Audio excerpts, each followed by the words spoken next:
Good morning. Thank you for joining us here on Pastor's Corner. Hope you had a blessed week. Pray you have a blessed week coming up. Thank you for all of your support and following us, subscribing to our channel on YouTube and all those good things. We are going to be in the book of James, chapter 4, one verse 8. And it reads, draw nigh to God, and He will draw nigh to you. Then it says, cleanse your hands, ye sinners, and purify your hearts, ye double-minded. I read the whole scripture because I didn't just want to break it off, but we're going to focus on the first part there that says, draw nigh to God, and He will draw nigh to you. I think that's fairly simple intellectually to grasp that, what that is communicating there. That we get close to God, God will get close to us. That part is of course, as I said, simple, but doing that can be complex. What do I mean that could be complex? That could be complex to us individually, not intellectually, but within ourselves.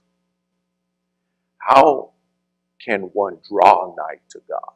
How can one get closer to God? And I know that that is all over the world, something that people wrestle with, look to understand that. And we have discussed in the past about people wanting to get closer to God by the outward things. And we've gone into depth there, and that's not what I'm looking to do. I'm just going back and touching that we have touched before, explaining where people want something tangible to draw to God, and then what happens is it actually distracts. It takes people off their course. But drawing closer to God, each one of us individually, and the ability to do that. And we've covered this part, my barometer, of turning our carnality down so that our spiritual hearts, the spiritual man of us, is more open, more sensitive to the Lord, and being able to get closer to the Lord. The one that I think of is King David. And King David represents the contrast of that spiritual man and that carnal man. He shows us the two sides that we know. We know that he was one that drew nigh to God, and he was the apple of God's eye, and that he was able to have that relationship with the Lord. What do I mean relationship? Having the closeness with God, and that he would connect with the Lord. But even though he was King David, using the title king, he would refer to himself as a servant. And this isn't just words. That even though he was a king of Israel, called by the Lord to be a king, yet he was a servant. And I know that sounds like a contradiction. How can he be a king, but yet he refers to himself as a servant?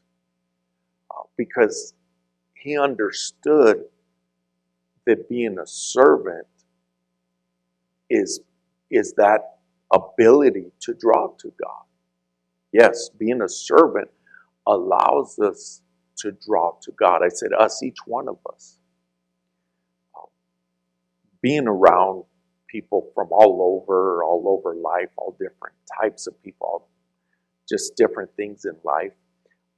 I watched this, and let's take people that are going to universities, getting their education and learning. I my The way I see it, I think it should be a prerequisite requirement for somebody as they get their degrees and they study all these different the different fields that they have to study, to put in there working in a service capacity for a semester, because there would be a lot to be learned. Not just studying and watching it, but going out and doing that. Like an internship, and I mean serving in some capacity. Say, why is that? Because somebody that's never done that or understand that may not appreciate the servanthood side of things. And I know many people, they can't do that today. I get that. But that's where we as individuals have to understand what it is to be a servant, what it is to serve. In order to be a servant and in order to serve, we have to humble ourselves. We have to have some form of humility. And not everybody's able to serve, and I don't mean physically, but their pride, their ego, their selfishness will not allow them to serve. They don't have, actually it's an insecurity. It's an insecurity that doesn't allow one to serve. And that may not make sense, because a lot of people see it that, well, I'm special, people should serve me.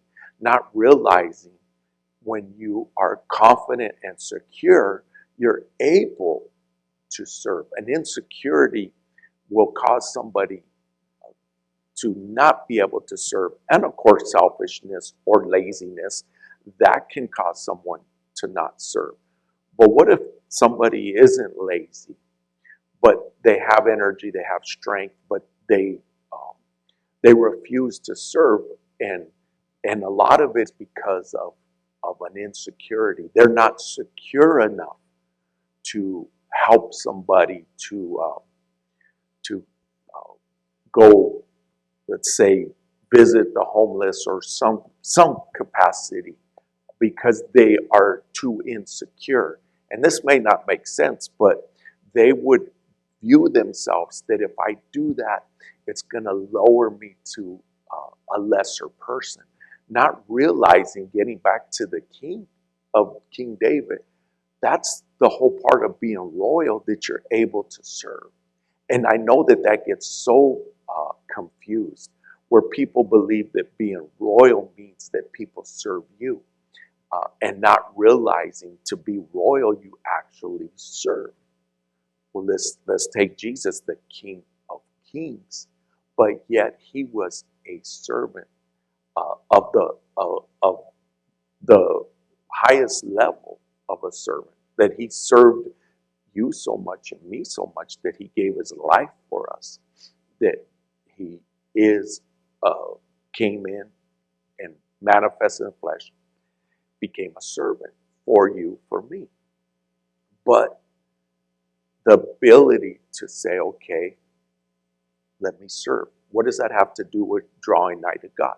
Because when we serve, that's what helps us to humble ourselves and to get closer to the Lord. Instead of bringing up our pride, our ego, our selfishness, our carnality, all those things, instead of drawing closer to God, it'll draw us away from the Lord. The more selfish we are, the more carnal we are, the more egotistic we are, the more prideful we are, the more we pull away from God. Humility, servanthood, the ability to deny ourselves, in other words, to say, okay, flesh. You're not running the show. I'm going to bow myself to the Lord. It draws us closer to God. Experiencing different things in life, watching people connect to the Lord, and experiencing this. Watching one being able, if I could use the word intimate, having an intimate relationship with God is something that happens within one's heart, an individual's heart. We were in Africa. One of the bishops, he asked me to speak about fasting. He goes, "Can you share fasting and elaborate on fasting with us?" And I spent a portion of time discussing fasting to one of the congregations, and afterwards, the bishop, he told me, he goes, "I'm going to up my fasting." He was going to fast more often than he was at the time. There is one difference that they do that I discourage, that they dry fast. And what dry fasting is to fast without water. I discourage that from everybody. I've met numerous individuals that say they dry fast because they believe that you should not have the pleasure of drinking water. I try and explain, though, water has 0 calories. There's no calories in water. But what the water does is it helps to keep us hydrated, and it helps to flush out toxins. Everybody has toxins. You can't get away from them. No matter how clean somebody eats, they're going to have toxins that need to be washed out. Also, like I said, hydration, that the hydration needs to be put into the body. And many people actually hurt themselves, damage themselves fasting and not having hydration. Some people have even damaged their kidneys, and that's not what we're looking to do. The goal is not to be in pain. That's not the goal. The goal is to deny this flesh, to bring this flesh down and to draw nigh to the Lord. And drinking water is not a pleasure like that. There's purpose. There's purpose in drinking water, but that is one of the differences. I always encourage people even to moderate their and to take in that their water. And I mean, the first thing I do when I wake up, fasting or not fasting, is I start drinking water. I take water in. Not a whole lot, because it's not something that's like some people would tell you take 8 ounces of water. I just start kind of nursing it. And then what I mean throughout, little bit. I always have, all year around, I always have water with me. I always carry water with me. I always have a bottle of water. And it's not about being thirsty. You wait till you're thirsty, it's already too late. So I take in water. But that's one of the things that they do differently. But watching a different culture, different continent, different group of people, and just observing people connecting to the Lord, being intimate with God, which that has many layers to it. But I understand that stripping down that carnal side of an individual, the selfish side of somebody, the prideful side, allowing somebody to draw nigh to God. What I don't do, and I don't want to put on anybody, and I encourage you to follow me in this, is not try and imitate somebody else's connection with the Lord. Maybe somebody inspires us or is a model to us, which is fine, but that you have your individual connection with God, and I have my individual connection with the Lord. But that it's just going to be different. it's going to be different. I was thinking, I got 2 grandsons, and they're so different. They're just different. Their personalities are different. Um, their approach of things are different. They're brothers. They're very close to one another, but they're so different. And I look, and if somebody was to say, which one do you favor? Which one do you love more? Which one do you connect with more? There's no comparison. Uh, I I love them both to the highest degree that I can. What I mean is I love them with all of me loves them and connects to each one of them individually, separate. It's not even a comparison. It's 2 different worlds. One world, the other world, um, and I just love them each one for each one who they are. And I'm saying that because I believe that's how the Lord is with you, with me. He loves me, just me, for who I am. Nobody else is like me. Nobody else is like you. He loves you individually. He loves you specifically the way you are.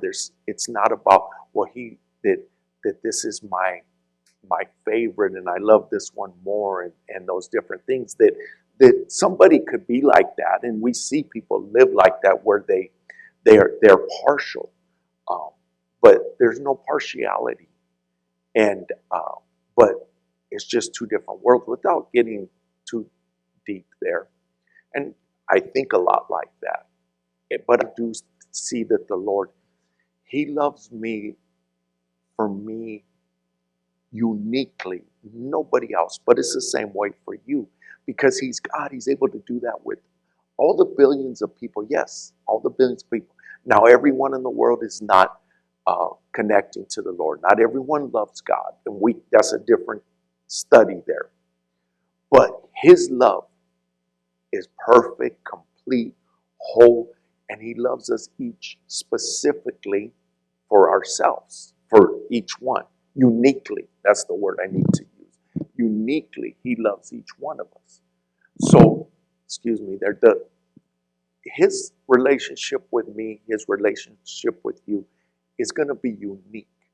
But watching someone else's relationship and being encouraged by it, inspired by it, there's nothing wrong with that.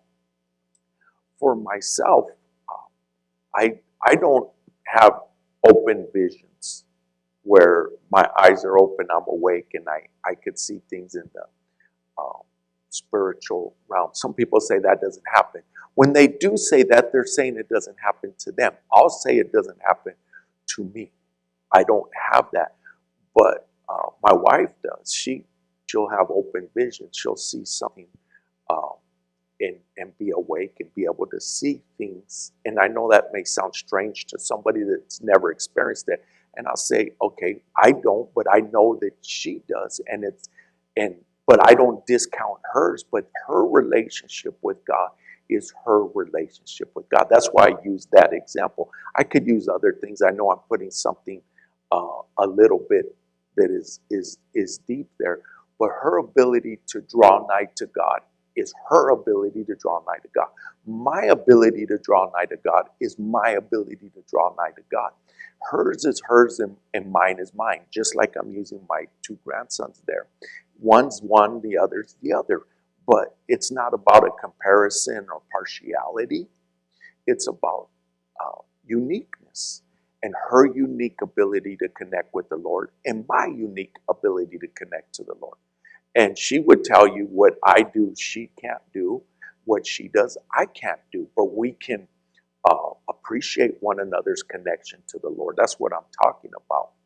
For myself, what I do experience is the Lord speaking to me, like speaking to my heart in different ways, but that one more specifically where He speaks to my heart, but also where He speaks through me. He speaks through me and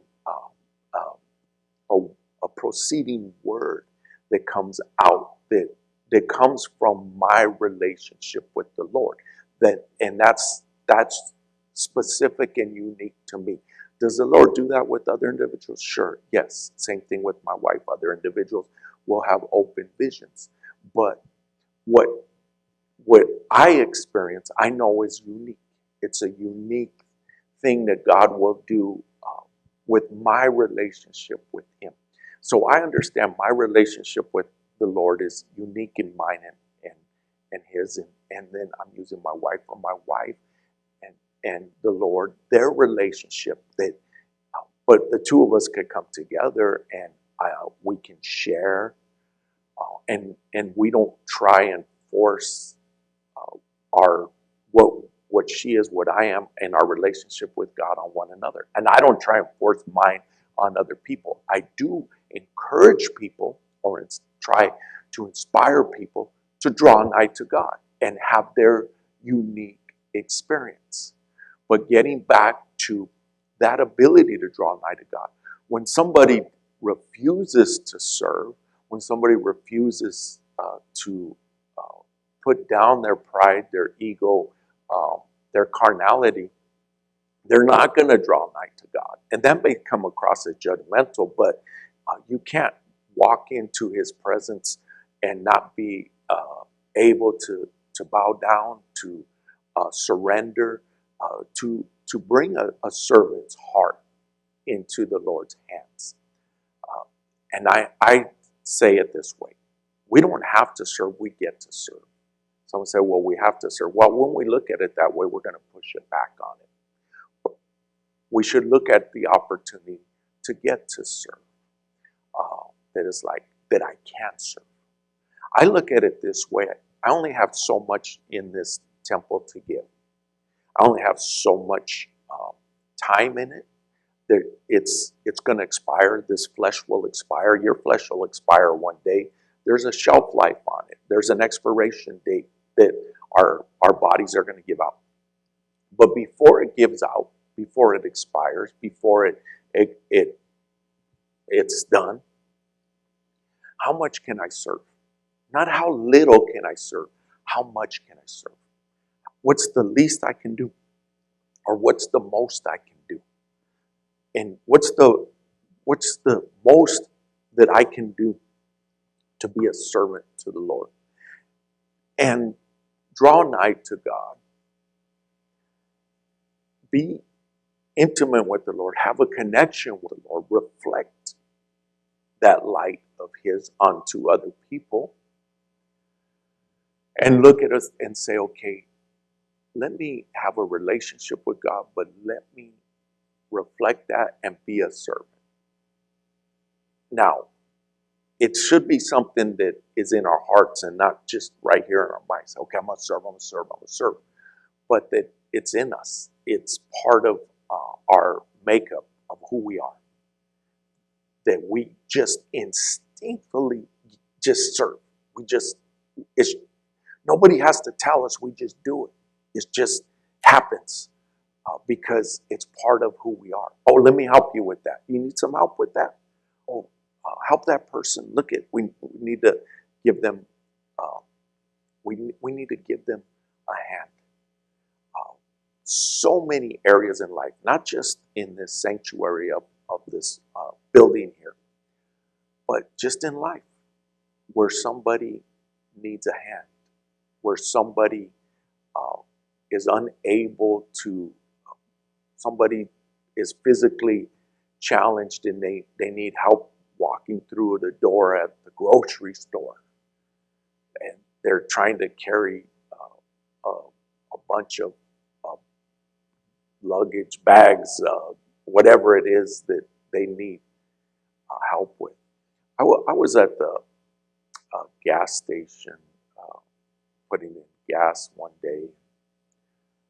This older lady pulls up and she's like, "Can you help me put gas in?" She was saying she physically was challenged.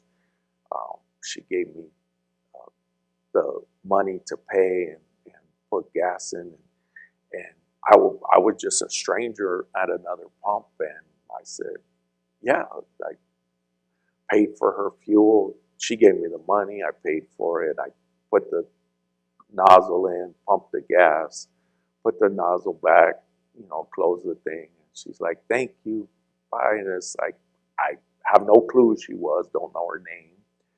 But it was like, okay, I don't know what it took me, 7 minutes, I don't know, maybe less. But instead of saying, well, why should I put your gas in? I don't even know who you are. It's just like, I look at it like I can do it. I have the ability to do it. Now, could I stay there all day pumping people's gas? No, I can't. But that one individual that I just help with gas, you just saying hooray for yourself. It says, no, it was spontaneous. It was organic. It just happened. So many times I'll find myself, it just happens. There's something's in front of me that somebody needs a hand, and to be able to just step in. Now, in my opinion, I'm not talking about the scriptures here, I'm just saying in my opinion, I think we should all have the ability to help others, to be servants. I just think, but I understand not everyone's going to be that way, and they're just not. And I'm this way if there's something that just say that we need to vacuum around here. But if somebody said they were asked to vacuum and they're mad about it and they're slamming the vacuum onto things and they're all angry because they believe that vacuuming's beneath them, I would say, I would stop them and I would say, here, let me take that. And say, well, that you're being a smart aleck. No, because I would look and say, if you don't want to do it, then don't do it. Say, well, aren't you saying be a servant? No, that doesn't count because their heart's not bowing down to do it. And I'm that way. It's like somebody that they don't want to do those things. I just say, okay, here. I remember a gentleman told me, he says, the reason I don't do that because he says nothing's ever good enough for you is what he told me. It's like not about being not good enough for me. It's like I don't want you to do it if you don't want to do it. But he viewed it as me saying it wasn't good enough. His vacuuming wasn't good enough. No, I understood he didn't want to do it. He wanted to leave.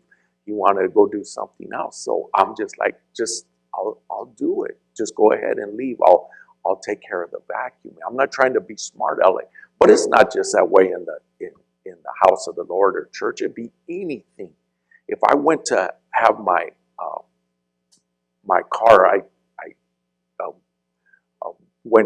my wife took my vehicle and dropped it off to get the oil changed, and then they called and said, "Oh, there's no oil in there, and there's a knock in the engine." And I'm like, okay, they just didn't want to change the oil, and I went and picked it up and took it to another location, another place, and they changed the oil. And I just said, we'll just never go back there. They just didn't want to do it. Could I have forced the issue? Could I pulled my dipstick out and said, look, there's oil in there? I said, no, I don't want my vehicle in their hands, even though I'm compensating them. Don't want them touching my vehicle because their heart's not in it. And that happens in many things in life. But the ability to surrender, the ability to humble ourselves, the ability to deny ourselves, to draw nigh to the Lord. I know I'm giving a lot of different examples there, illustrations, but I'm doing that to look to connect intellectually with you, to say for yourself, to say, let me be a servant and draw nigh to God. They go together. Yes, they do. We can't say we love the Lord, we're all about God, but we can't love people and serve and it doesn't work that way. It just doesn't. And somebody could tell me how great they are, and especially they're flawless. Their walk with God is up here, and all those things. It's like, what does your life say? What does the way you treat people? Yes, they go hand in hand. It says so much about us. It says so much about me. It says so much about other people. Uh, Someone could be gifted. They could be talented. They could be high IQ. All those things. But there's no servanthood. There's no kindness. There's no ability to show respect to other people. Doesn't work. And yes, it doesn't. Uh, some people say, no, this gentleman's a mighty man of God, but mean as a snake. Like, don't doesn't count because um, that that servant heart needs to be there like King David. He was King David, but yet he called himself a servant. Male, female, it goes for all of us. And getting, what does that have to do to draw nigh to God? They go together. It's this way as much as this way.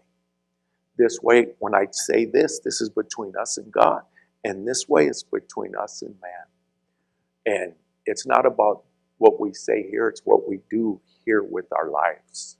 What do I'm using my hands, but really our feet. What do our feet say? What does our walk say? And that we are servants. I'm going to close this up, but I'll finish with that bishop in Africa.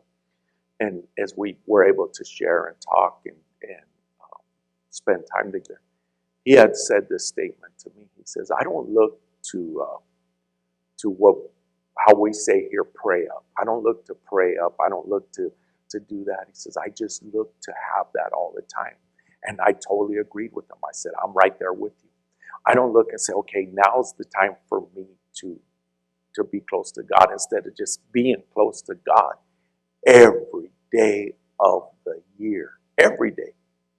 Not specifically certain days. No, every day is a day to draw nigh to God. Today's a day to draw nigh to God, and tomorrow will be a day to draw nigh to God and to stay nigh to God. Thank you for joining us on Pastor's Corner. Thank you for your love and support. If you would like to bless us, there should be some ways there financially to give on the screen there. You're welcome to bless us financially. We will be back here in person at 12 o'clock noon Arizona time, 1363 South Vineyard in Mesa, Arizona, 85210. Thank you and have a blessed Sunday.